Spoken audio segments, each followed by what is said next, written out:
Baik, perkenalkan nama saya Joshua Williams.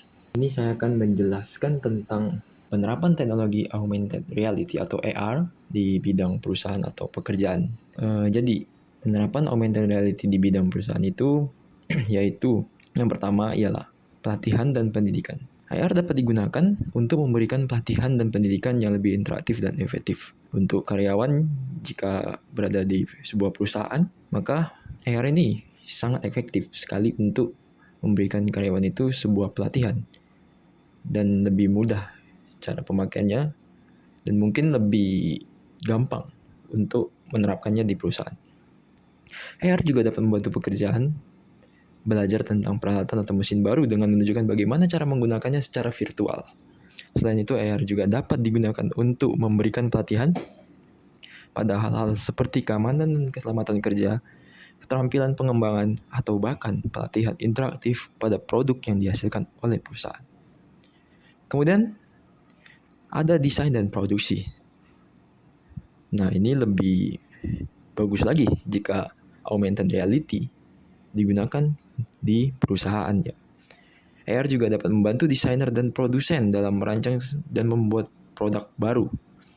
AR dapat digunakan untuk memvisualisasikan produk dalam konteks nyata dan mempercepat proses desain. Selain itu, AR dapat digunakan untuk memperlihatkan model 3D yang interaktif sehingga memudahkan desainer dalam melakukan interaksi desain yang lebih cepat. Wow, sangat gampang sekali bagi desain dan produksi ya di sebuah perusahaan. Jadi ketika mereka mendesain sebuah baju mungkin ya, kalau di atas kertas itu sepertinya wah ini kayaknya sepertinya ada yang kurang gitu. Jadi ketika mereka menggunakan AR itu bakal jadi lebih gampang. Mereka menggambar sekaligus mereka melihatnya dalam bentuk 3D. Apakah ini cocok untuk mereka atau tidak seperti itu. Kemudian selanjutnya ada pemasaran dan penjualan. AR dapat digunakan untuk meningkatkan pengalaman pengguna dan menarik pelanggan baru. Wah, AR juga gampang seperti yang masuk ke dunia marketing di sebuah perusahaan ya. AR dapat digunakan dalam iklan dan promosi untuk memberikan pengalaman interaktif yang lebih menarik dan menghibur. Sebagai contoh, AR dapat digunakan untuk memperhatikan produk dalam berbagai sudut pandang dalam situasi yang berbeda secara visual. Nah, secara visual lagi nih 3D lebih gampang. Sehingga pelanggan dapat melihat bagaimana produk tersebut akan terlihat dalam penggunaan sehari-hari. Wah. Kemudian ada perbaikan dan pemeliharaan. Wah. Di sebuah perusahaan ini sangat penting ya. Perbaikan dan pemeliharaan atau yang biasanya disebut maintenance ya. AR dapat digunakan untuk membantu pekerjaan melakukan perbaikan dan pemeliharaan pada mesin atau peralatan. AR dapat menunjukkan instruksi perbaikan secara visual dan real time. Sehingga memudahkan pekerjaan dalam melakukan tugas mereka. Selain itu, AR dapat digunakan untuk memperlihatkan informasi yang diperlukan untuk melakukan perbaikan, seperti panduan penggunaan manual atau katalog suku cadang. Dan juga di AR ini ada kesehatan dan keamanan. Ini juga sangat penting di sebuah perusahaan ya, khususnya untuk karyawan.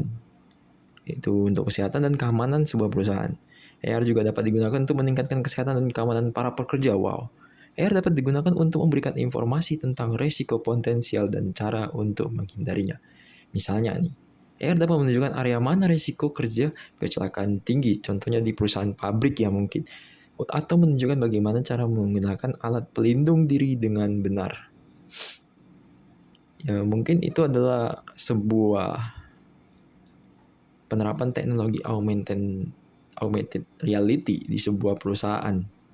Jika SDM-nya benar-benar paham dalam penggunaan augmented reality di sebuah perusahaan. Oke, terima kasih atas penjelasan dari saya. Sekian dan terima kasih.